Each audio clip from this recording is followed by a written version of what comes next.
Hey, it's Stephen Rothberg. I'm the founder of College Recruiter Job Search Site, where we believe that every student and recent graduate deserves a great career and that it should be easy and inexpensive for employers to hire them. I am joined here today by Ben Groves, who is sitting in London. And Ben is our publisher and account manager, works with a lot of other job boards, both in terms of buying and selling quality candidate traffic. And Glen Handrahan, who is in New Brunswick in Eastern Canada, for those who don't know Canadian geography.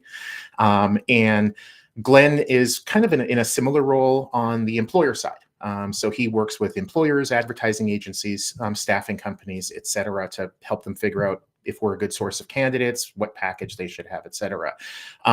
We keep hearing from in the market as a whole. It's not a college recruiter thing. It's not a Europe thing. It's not a US thing. It's not tech versus retail, but just kind of across the board. We hear from a lot of employers and the companies that help them that they're getting way too many candidates, too high of a quantity, and that it's been difficult for them to figure out like which of those are quality, are sort of the better ones, the worst ones. And so we thought we'd have a bit of a chat to talk about, is it artificial intelligence? Is it AI that's causing this? Are there other causes? What are some of the solutions? So Ben, maybe I can go to you first and we can talk of just sort of to set the stage, like some examples of how AI is used by job seekers when they're applying to jobs. Yes, so the robots are coming. I think that's the view of the market. No, so in terms of, it's a scale. So at one end you have job seekers using things like LazyApply. I think everyone's seen the YouTube videos, someone like uploading the CV, 1,000 applications go out overnight and they've managed to secure 20 jobs at Facebook and Meta, and they run all those jobs side by side. At the other end, you have people like job boards such as Stepstone, who have built cover letter writing services to help candidates express themselves in a way that's easier for the recruiter to understand. And then in the middle, in terms of like third-party solutions, you have things like JobCopilot, which is a service that understands what sort of job you're relevant for and then goes and finds those jobs.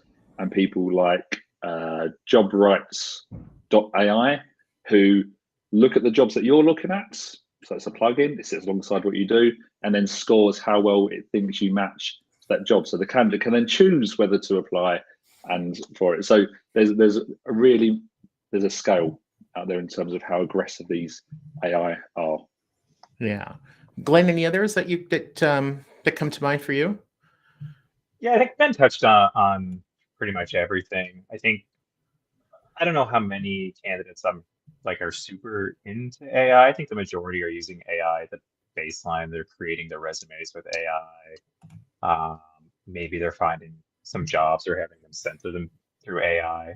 But personally, you touched on like the quantity of applies, and many companies are facing too many applies in a lot of instances. And I think what Ben touched on first, probably the lazy apply or the easy apply, seems to be the biggest culprit with that in my mind.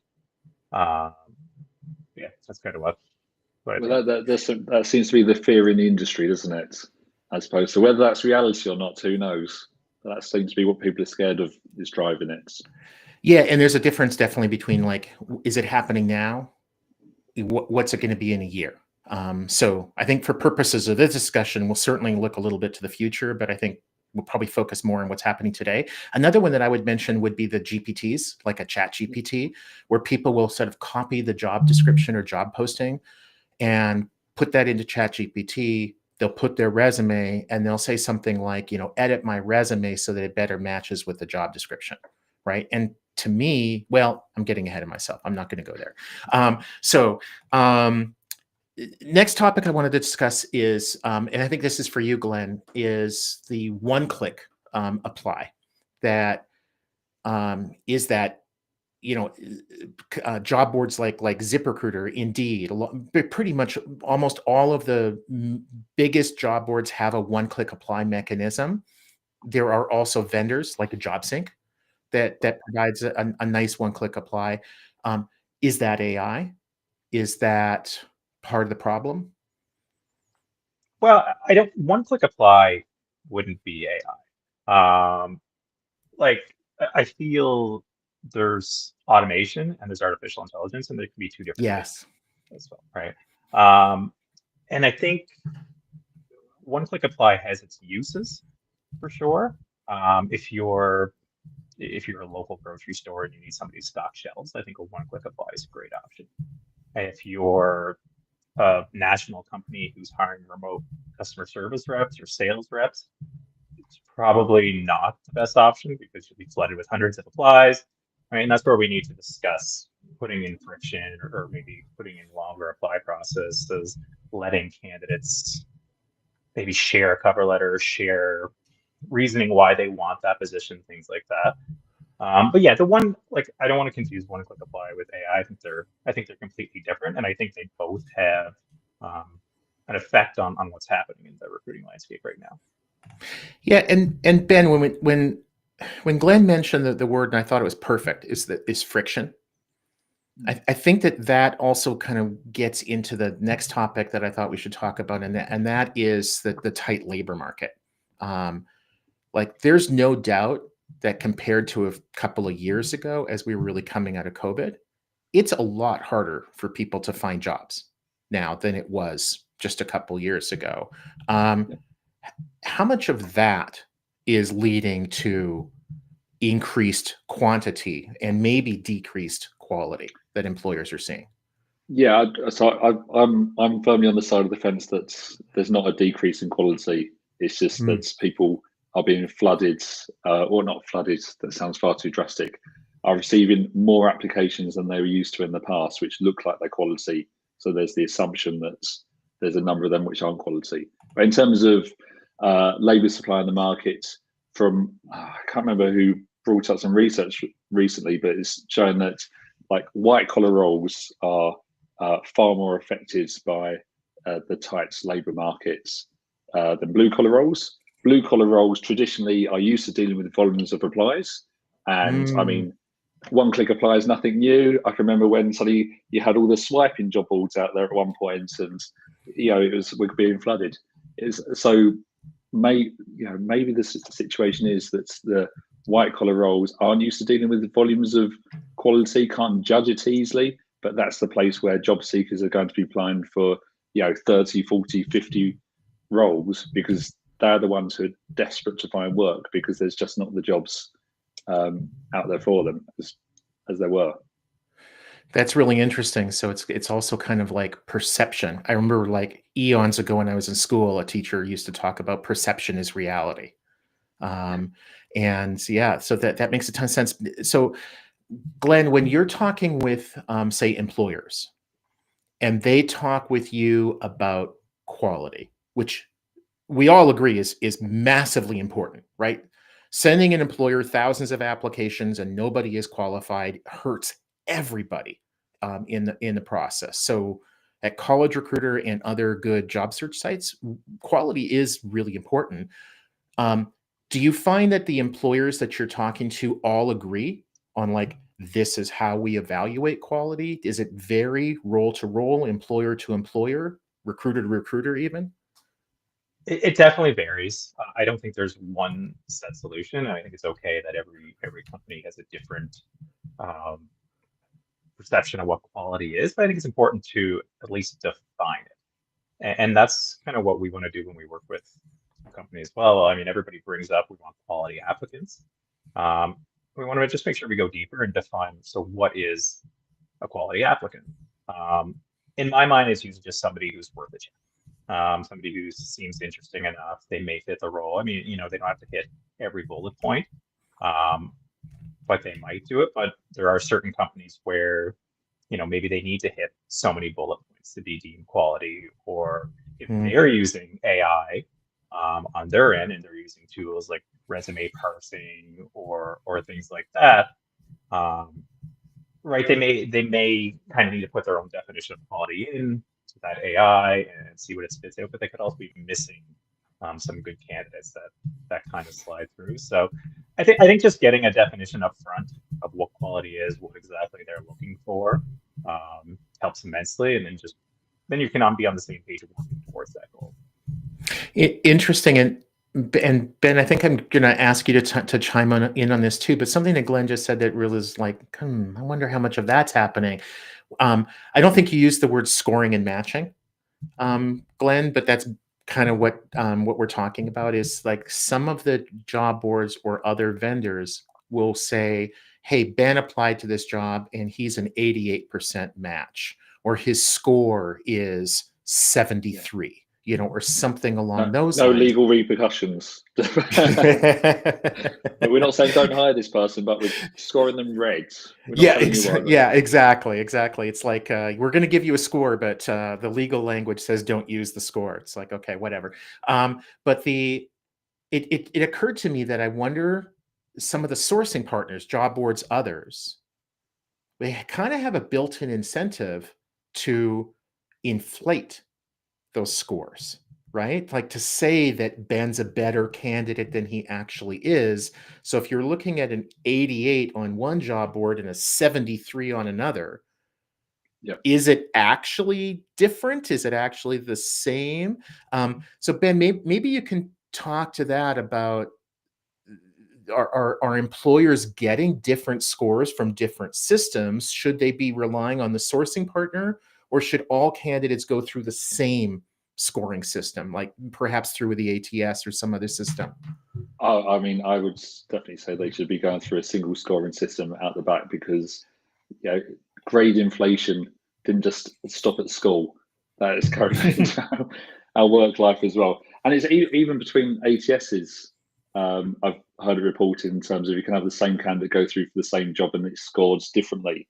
So as long as, so you need to have consistency. You need to have something that is, you can go to bed at night and be happy that you have counted someone in or out for the right reason, and you can stand up and justify that.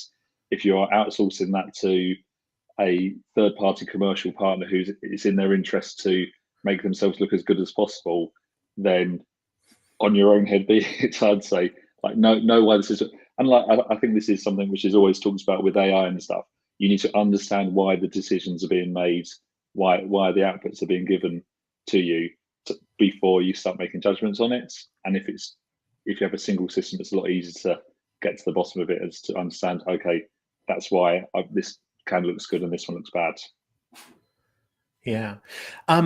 Before we leave off, I thought it would be helpful for each of you to maybe like throw out a couple of potential solutions. If you're talking to an employer or somebody who's trying to get through all the people who have applied to a particular role, are there any solutions out there? And I'll start with you, Glenn.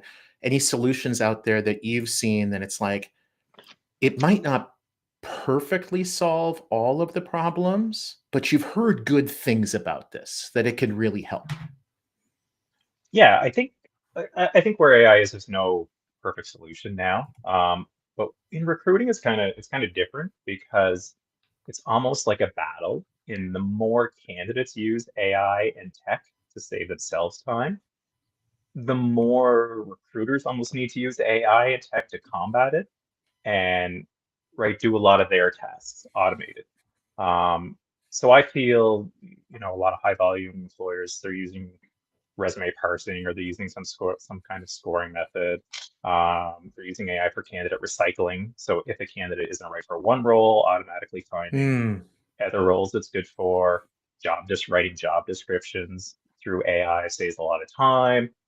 And I think a lot of that's okay. Like, I mean, sure, if you're parsing or if you're scoring, you may miss a couple great candidates. But if it saves the recruiter enough time where they get to interview 2 or 3 more candidates, that's probably a net positive, just to talk to a few more people, I feel. So yeah, I think just have your team, like if you're running a recruiting team, they should be using some sort of AI automation, or at least getting used to it, learning about it, trying to utilize different LLMs, seeing what fits.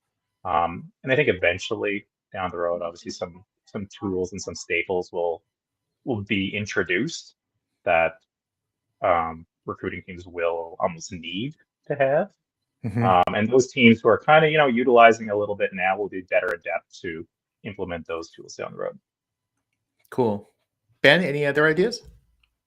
Well, I mean, you could work with some experts in the job board market who happen to have a large partnership network out there who know who can deliver good candidates from a wide range of sources. Apart from that, one thing that has stood out to me is working with Glen was saying there in terms of like tools and technology is who recently got a valuation of around $100 million, and they were doing AI, like AI generated interviews as the first stage. So anything which allows you, like, accept the fact you're going to get 1,000 applications into the system, build something that then manages it, that then means you then talk to the 100 people that are relevant off the back of it. But yeah, these tools aren't an issue; they could be the solution now. Yeah, that's a really good point. So some of that, it might be kind of an acceptance. We're in a new normal, and just like the candidates have adapted, we on the employer side need to adapt as well. I really hope we do find a way, like Glenn was talking about using tech to enable us to talk to more people. I hope it doesn't go in the direction of using tech to prevent us or to help us not talk to people. That would be sad. But paper and pen, please. paper and pen applications. That's the way forward. Well, I have a whole roll of papyrus just sitting here, ready to go. Well, guys, thank you much. This has been a fun conversation, and definitely for the people who are listening, drop some comments with other, vendors, ideas, things that are working, things that aren't working. We love to hear it. Cheers, guys. Thanks, Stuart.